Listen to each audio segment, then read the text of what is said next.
Occasion ఏదైనా location ఎక్కడైనా తెలుగువారి వేడుక అంటే ఆలివ్ మిఠాయి ఉండాల్సిందే. మిఠాయి అంటే ఆలివ్. సో గురుగారు మొత్తానికి ఫామ్ హౌస్ మొత్తం చూసేసాను. పూజ ఎక్కడ చేస్తారో హోమాలు కూడా చూపించారు. బట్ ఇక్కడ విగ్రహాలు కూడా ఉంటాయంట, చాలా విగ్రహాలు. పూజలు కూడా ఇక్కడ జరుగుతాయి. ఇక్కడ అంటే ఒక్కొక్క దానికి ఒక్కొక్క కాన్సెప్ట్ స్పెషల్. ఇక్కడ ఇప్పుడు ఇది అమ్మవారు. సో ఎంట్రీ మనకి ఏంటంటే అమ్మవారు అందరికి వైబ్, అసలు ఎలా ఎంత బాగుంది వైబ్, డివోషనల్ వైబ్ రావాలి కదా, లుక్ రావాలి కదా. అమ్మవారు కూడా చూస్తే సాత్వికంగా ఉంటుంది, చాలా కూల్ గా రండిరా బాబు అంతే, అంతేగాని అగ్రెసివ్ లేదు ఎక్కడ. సో చెట్ల మధ్యలో ఇది మనకు చాలా ప్రశాంతంగా శంకు చక్రము నామము. ఇది ఎంట్రన్స్ మనకు. ఎందుకు లోపలికి పెట్టినామంటే ఎవరన్నా ఇక్కడ హోమం చేసుకుంటున్నా ఇట్లా పెడితే వాళ్ళకి ఆ వైబ్ ఉంటది అనే ఉద్దేశంతో లోపలికి పెట్టుకున్నాం. కూర్చుంటే శంకు చక్ర నామాలు కనిపించాలి ఫ్రేమ్ లో. సో ఇక్కడ నుండి దశమహావిద్యలు ప్రారంభము. ఇవన్నీ కూడా పూజకు సంబంధించిన ఉగ్రదేవతలు. కాళీ అమ్మవారు, కాళీ అమ్మవారు. అందుకనే మీకు అర్థం కావడానికి ఇక్కడ రాసినాం కాళీ. సో ఈమె అమ్మవారిని శ్మశాన కాళీ అంటారు.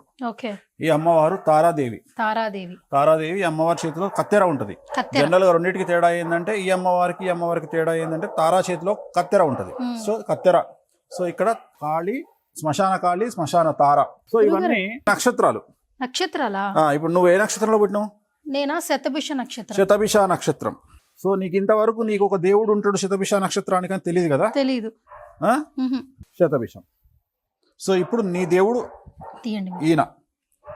అవునా? ఇది శతభిష నక్షత్రం. ఓకే. సో నువ్వు పుట్టినటువంటి నక్షత్రానికి అధిపతి ఈయననే దేవుడు. సో ఇట్లా ఎవరి దగ్గర ఉండవు ఇవి. ఇట్లా 27 నక్షత్రాలకు సంబంధించి శతభిషం. సో ఇవన్నీ నక్షత్రాలు అన్నట్టు ఇవన్నీ. సో ఇక్కడ ఈ నక్షత్రాలకు పూజ చేస్తాం. ఇప్పుడు నువ్వు వచ్చావు అనుకో పూజకు, ఈ నక్షత్రాన్ని ఆవాహన చేసి ఈ నక్షత్రానికి పూజ చేస్తాం. ఉదాహరణ ఏంటంటే అక్కడ స్టాండ్స్ ఉన్నాయి కదా, స్టాండ్ మీద పెట్టి పూజ చేస్తాం. ఇక్కడ ఈమె రాజశ్యామల అంటే మాతంగి. ఇక్కడ వెంకటేశ్వర స్వామి. ఇక్కడ బగలాముఖి అమ్మవారు. ఇప్పుడు కలియుగాని కమాండ్ చేసేది ఈమెనే. రాహువుకి అధిపతి. ఆమెనేమో డబ్బిస్తుంది, పొజిషన్ ఇస్తుంది, వశీకరణం ఇస్తుంది. ఈమెనేమో శత్రువుల వినాశనాన్ని చేస్తుంది. ఫస్ట్ కలియుగంలో కావాల్సింది శత్రువుల బెండు తీయడమే, ఈమె తీస్తుంది. వీళ్ళు నవగ్రహాలు. ఈ సైజు వేరు. సో ఇక్కడ మళ్ళా ఈ అమ్మవారిలో ఇక్కడ రాజశ్యామల, బగళాముఖి అమ్మవారు, కాళీ, తార. సో ఇవి ప్రపంచంలో ఎక్కడా దొరకవు ఈ విగ్రహాలు. ఈ ప్రపంచంలో ఎక్కడా ఉండవు వేణుస్వామి దగ్గర తప్ప. సో వీటికే మనము అభిషేకాలన్నీ నిర్వహిస్తాం. అభిషేకాలు దీంట్లో చేస్తాం, ఇక్కడ పెట్టి చేస్తారు. దీని మీద నక్షత్రాలు పెడతాం. ఇక్కడ ఇప్పుడు నీ నక్షత్రం శతభిషం ఉంది, ఇక్కడ పెడతాం. శతభిష పెట్టి పూజ చేస్తాం. తర్వాత ఇక్కడ అమ్మవారిని కూర్చోబెట్టి అభిషేకం చేస్తాం. ఆ వాటర్ అంతా ఇక్కడ నుండి పక్కకు పెద్ద పెద్ద గంగాళాలు ఉంటాయి, దాంట్లోకి వస్తాయి. ఇది అయిన తర్వాత అప్పుడు మళ్ళీ అలంకరణ చేసి వాటి మధ్యలో పెట్టి అట్లా చేస్తాం. ఇప్పుడు ఇక్కడ షోడశి అమ్మవారు. ఈమె భువనేశ్వరి అంటే రాజకీయాలకు, నీలాంటి యాంకర్లకు, సినిమా హీరోయిన్లకు, అడ్వకేట్స్కి, తర్వాత ఎవరైతే ఫేస్తో నోటితో పని ఉంటుందో, నీకు దేంతో పని ఉంటుంది? ముఖంతో, నోటితో పని ఉంటుంది. అంటే బ్రెయిన్తో పని ఉంటుంది. నువ్వెంత మాట్లాడితే జనాలకి అంత అటాచ్మెంట్ ఉండాలి. సో ఈమె నీకు అటాచ్మెంట్ ఇస్తుంది. ఈమె పేరు భువనేశ్వరి అమ్మవారు. సో నాకు జ్యోతిష్యానికి సంబంధించి ఈమెనే గాడెస్. అంటే నేను ఈమెను ఎంత పూజిస్తే నాకు అంత నాలెడ్జ్ ఇంప్రూవ్ అవుతుంది. జ్యోతిష్య జ్ఞానాన్ని, సిక్స్త్ సెన్స్ తెలియజేసే అమ్మవారు భువనేశ్వరి అమ్మవారు. జ్యోతిష్యంలో ఎప్పుడో జరగబోయేదాన్ని తెలుసుకోవాలంటే ఈమెను పూజించాలి.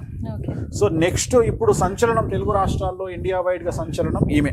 ఎందుకు అంటే రాజమౌళి సినిమా, వారణాసి సినిమా మన ఓపెనింగ్ చూసాం కదా, దాంట్లో ట్రైలర్ చూసావా? ట్రైలర్ లో అండర్ గ్రౌండ్ వాటర్ లో నుండి కెమెరా వెళ్తుంది, అప్పుడు ఈ అమ్మవారిని చూపిస్తాడు రాజమౌళి. సో ఇప్పుడు తెలుగు రాష్ట్రాల్లో సంచలనము ఈ అమ్మవారు. తెలుగు రాష్ట్రాల్లో సంచలనం ఇండియాలో కూడా. ఎందుకంటే మనకు చిన్నమస్స అమ్మవారు అంటారు ఈమెను. ఈమె ఏం చేస్తుంది అంటే తలకాయ ఖండించుకొని ఇద్దరు పక్క నుండి చిలికత్తెలకు రక్తాన్ని ఇచ్చి వాళ్లకు ఫీడింగ్ చేస్తూ ఉంటది. సో ఈమె ఇప్పుడు వారణాసి సినిమా గ్లింప్స్ లో ఈమెను అండర్ గ్రౌండ్ వాటర్ నుండి కెమెరా అలా వెళ్ళినప్పుడు మనకు రాజమౌళి సినిమాలో, మహేష్ బాబు సినిమాలో కనిపిస్తుంది. సో రాజమౌళి సినిమా కాంట్రవర్సీ అయింది. ఇక్కడ ఒకటే గుర్తుంచుకోండి, వేణుస్వామి అయినా, రాజమౌళి అయినా, మంచు మనోజ్ అయినా, ఎవరైనా ఈ అమ్మవారి దగ్గరకు వచ్చినప్పుడు వీటిని ఎవరు పూజిస్తే వాళ్లకు చెడు ద్వారా మంచి జరుగుతుంది. చెడు నుండి స్టార్ట్ అయ్యి పబ్లిసిటీ విపరీతంగా వచ్చి ఇన్ని రోజులు అసలు ఒక కొత్త విలన్ దొరికింది ఇవాళ మనకు. ఎవరు? మంచు మనోజ్. మిరాయి సినిమా నువ్వు చూసినావో లేదో, చూశాను. మంచు మనోజ్ బగళాముఖి పూజ చూపిస్తుంది కూడా. సో అట్లా ఈ దేవతల దగ్గరికి వస్తే కాంట్రవర్సీస్ ఉంటాయి. అందుకని వేణుస్వామి ఎప్పుడు కాంట్రవర్సీలో ఉంటాడు. అంటే చెప్తున్నా, రీజన్ చెప్తున్నా. సో ఈమె చిన్నమస్తాదేవి. సో ఎంబడే రాజమౌళి రివీల్ చేయగానే గొడవ స్టార్ట్ అయింది కదా ఆ రోజు హనుమంతుని గురించి. ఈమె త్రిపుర భైరవి. అంటే ఇవన్నీ దశమహావిద్యలు అంటే 10.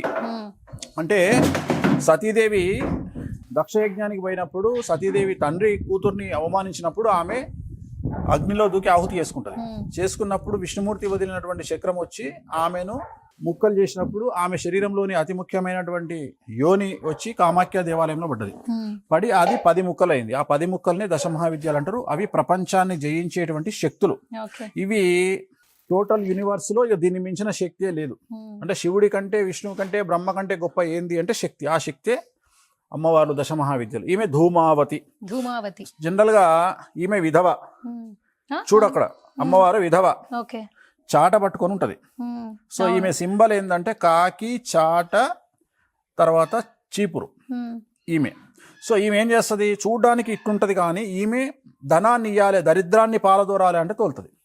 ప్లస్ ఎవరైతే డ్రగ్స్ తీసుకుంటారో వాళ్లకు ఈ పూజ చేస్తే ఆ డ్రగ్స్ తీసుకోవడం ఆపేస్తారు. ఈమె ధూమావతి స్పెషల్. అంటే గతంలో మీరు చేశారా ఇలా? అందరికీ చేసినాం రెగ్యులర్ గా. ఇక ఈ జనరేషన్ కు కావాల్సినటువంటి అమ్మవారు బగళాముఖి. ఈమె ఏం చేస్తుంది? నాలుకను లాగి నాలుకను కట్ చేస్తుంది. అంటే ఈమె ఏం చేస్తుంది? వాడెవడు? శత్రువు. సో ఓం హ్లీం బగళాముఖి ఏం సర్వదుష్టానాం వాచం ముఖం పదం స్తంభయ జిహ్వాంకిలయ బుద్ధిం వినాశయ హ్లీం ఓం స్వాహ. అంటే మన శత్రువు ఏం చేస్తాడు? మనల్ని నోటి ద్వారా అటాక్ చేస్తాడు, ఫేస్ ద్వారా భయపెడతాడు, వాడి నడక ద్వారా మన దగ్గరకు వస్తాడు. సో సర్వదుష్టానం వాచం అంటే వాక్కు, ముఖం, పదం స్తంభయ స్తంభిస్తుంది, జిహ్వాంకీలయ నాలుగను కట్ చేస్తుంది అంటే మాట్లాడడం ఆపేస్తాడు శత్రువు. బుద్ధిం వినాశయ వాని బుద్ధి నాశనం అయిపోయేటట్టు చేస్తాడు. వాని బుద్ధి నాశనం అయిపోయి పిచ్చి పిచ్చి పనులు చేసేటట్టు చేస్తుంది. అంటే మన శత్రువును మనం టార్గెట్ చేయాలంటే ఈ అమ్మవారికి పూజ చేస్తే చాలు. కలియుగంలో ఈ అమ్మవారితోని ప్రతి ఒక్క మనిషికి అవసరం ఉంటుంది. నువ్వు యాంకరింగ్ చేస్తే నీ మీద ఏడ్చే జనాలు ఉంటారు, నువ్వు మంచి కారులో తిరిగితే ఏడ్చే జనాలు ఉంటారు. అట్లా ప్రతి మనిషికి ఎదుగుతున్నప్పుడల్లా శత్రువులు పెరుగుతూ ఉంటారు. సో శత్రువులు పెరుగుతున్నారు అంటే మనం ఏదో చేస్తున్నాం అని అర్థం. మనం ఏదో చేస్తున్నాం అంటే మనం సఫలమవుతున్నాం లైఫ్లో అని అర్థం. సో అలాంటి ఒక కండిషన్లో మనల్ని కాపాడేది ఈ కలియుగంలో ఈ అమ్మవారు. ఈమె పేరే బగళాముఖి. మంచు మనోజ్ సినిమా మిరాయిలో ఇదే అమ్మవారిని ప్రయోగిస్తాడు మనోజ్. సో ఈ అమ్మవారిని ఎవరు పూజ చేస్తే, ఎవరు ఆ క్యారెక్టర్ చేస్తే వాళ్ళకు ప్రాబ్లమ్స్ వస్తాయి. అందుకనే సినిమా స్టార్ట్ అయినప్పుడు ప్రాబ్లం వచ్చింది, సినిమా కంప్లీట్ అయ్యే నాటికి ప్రాబ్లం సాల్వ్ అయింది. ఇక అందటికంటే గొప్పది రాజమాతంగి, రాజశ్యామల. యాక్చువల్ గా ఈ అమ్మవారు మాదిగ అనేటువంటి శబ్దం నుండి ఉద్భవించినటువంటి అమ్మవారు. జనరల్ గా మాదిగలకు సంబంధించినటువంటి అమ్మవారు. వాళ్లకు ఇవాళ మాతంగి అంటే ఈమెనే. సో ఈమెను కూడా మనం పూజిస్తున్నాము. ఏంది అంటే రాజశ్యామల. ఈమె పవర్ ఇస్తుంది, డబ్బిస్తుంది, వశీకరణం ఇస్తుంది. సో ఇది వశీకరణం ఇస్తుంది, సకల వశీకరణం ఇస్తుంది, జన వశీకరణం ఇస్తుంది, ధన వశీకరణం ఇస్తుంది. ఇప్పుడు వశీకరణ అంటున్నారు, ఈ రోజుల్లో వశీకరణ ఉందా? ఎందుకు లేదు? మరి అందరు హీరోలు రోడ్డు మీదకి పోతే జనాలు ఎందుకు వస్తలేరు? ఒక్క హీరోకే ఎందుకు వస్తున్నారు? కేసీఆర్ మాట్లాడితే మైకుల ముందు, టీవీల ముందు పిచ్చోళ్ళలాగా జనాలు ఎందుకు చూస్తున్నారు? మామూలు రాజకీయ నాయకులు మాట్లాడితే ఎందుకు చూడరు? ఇప్పుడు తెలంగాణలో ఇద్దరే ఫేమస్, ఒకటి కేసీఆర్, ఒకటి రేవంత్ రెడ్డి. వీళ్ళిద్దరు మాట్లాడితే జనాలు టీవీ పెట్టుకొని చూస్తారు. మరి మిగతా నాయకులు మాట్లాడమని చెప్పి ఎవరైనా చూస్తారేమో? ఇప్పుడు ఆంధ్రప్రదేశ్లో ఇంత జరిగినా జగన్మోహన్ రెడ్డికి జనాలు వస్తారు, పవన్ కళ్యాణ్కు జనాలు వస్తారు. ఎందుకు వస్తారు అంటే వశీకరణం. సో ఎవరికైతే వైబ్ ఉంటుందో వశీకరణం, వాళ్లకు జనాలు వస్తారు.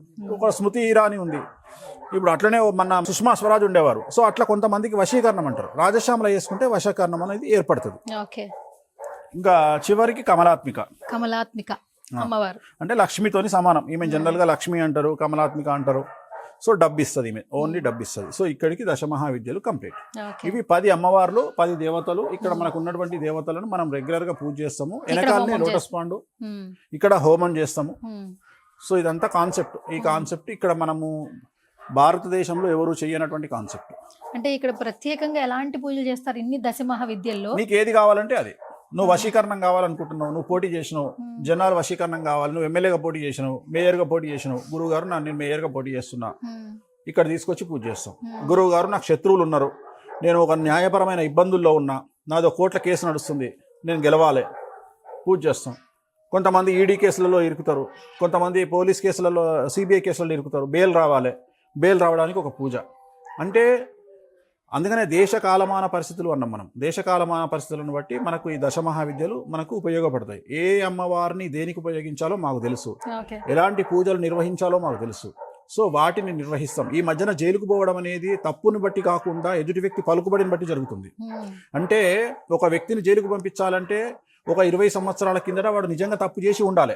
ఇవాళ తప్పు చేయాల్సిన పని లేదు. వాడి జాతకంలో శుక్రుడు, కుజుడు వ్యయంలోనో 12వ ఇంట్లో ఉంటే వాని శత్రువులు వాని జైలుకు పంపిస్తారు. అంటే ఏదో ఒక ఫాల్స్ కేసులో పెట్టి. సో రెండవది ఒక విద్య, ఒక డిగ్రీ. ఎవరైతే జైలుకు పోయిర్రో 2 తెలుగు రాష్ట్రాల సీఎంలు వాళ్ళ జైలుకు పోయి వచ్చారు. అట్లనే 2 కేంద్ర హోంశాఖ మంత్రులు జైలుకు పోయి వచ్చారు. అంటే జైలుకు పోవడం అనేది ఒక సర్టిఫికేట్ లాగా, అంటే కలియుగంలా. అంటే అందుకనే దేశ కాలమాన పరిస్థితులను బట్టి ఒకప్పుడు తప్పు చేస్తేనే జైలుకు పోవాలి. ఇప్పుడు మన శత్రువు కనుక స్ట్రాంగ్ ఉన్నాడు అనుకో, మన మీద లేనిపోని చండాలం అంతా వేసి జైలుకు పంపిస్తాడు. సో ప్రిపేర్ అయ్యి ఉండాలి. సెలబ్రిటీ కావాలన్నా, రాజకీయ నాయకుడు కావాలన్నా, డబ్బు సంపాదించాలన్నా, నువ్వు సమాజంలోకి వచ్చి మాట్లాడాలన్నా, వాడు మీడియా వాడైనా, రాజకీయ నాయకుడైనా, సినిమా హీరో అయినా, లాస్ట్కు సినిమా హీరోని కూడా మన బుక్ చేసిర్రు. అట్లా ఎవరి జాతకంలోనైతే నేను చెప్పిన యోగాలు ఉంటాయో వాళ్ళు జైలుకు పోక తప్పదు. సో జైలుకు పోవడం అనేది ఒక తప్పు కాదు, అదొక క్వాలిటీగా ఫీల్ అవ్వండి. కలియుగంలో నేను అనేది మర్డర్లు మానవంగాలు చేసి పోయేవాళ్ళం కాదు, ఎదుగుదలలో పోయేవాళ్ళని గురించి మాట్లాడుతున్నాను. సో అలాంటి వారికి బెయిల్ దొరకాలంటే, పోకుండా ఉండాలంటే ఈ పూజలు ఫలిస్తాయి. పెద్ద పెద్ద కోర్టు కేసులను గెలవాలంటే ఈ పూజలు ఫలిస్తాయి. అట్లనే చెడ్డ అలవాట్ల నుండి బయటపడాలంటే ఈ పూజలు ఫలిస్తాయి. అట్లనే పొజిషన్ కావాలన్నా, డబ్బు కావాలన్నా, వశీకరణం కావాలన్నా ఈ పూజలు ఫలిస్తాయి. సో నీకు ఏమి కావాలి అంటే ఈ అమ్మవారు, ఒక్కొక్క అమ్మవారు ఒక్కొక్క స్పెషాలిటీ కలిగిన అమ్మవారు వాటిని ఇస్తుంది. కానీ వాటిని ఆరాధించే విధానం ఉగ్రదేవతలకు సపరేట్గా ఉంటుంది. ఆ పద్ధతిలోనే పూజించాలి. ఓకే.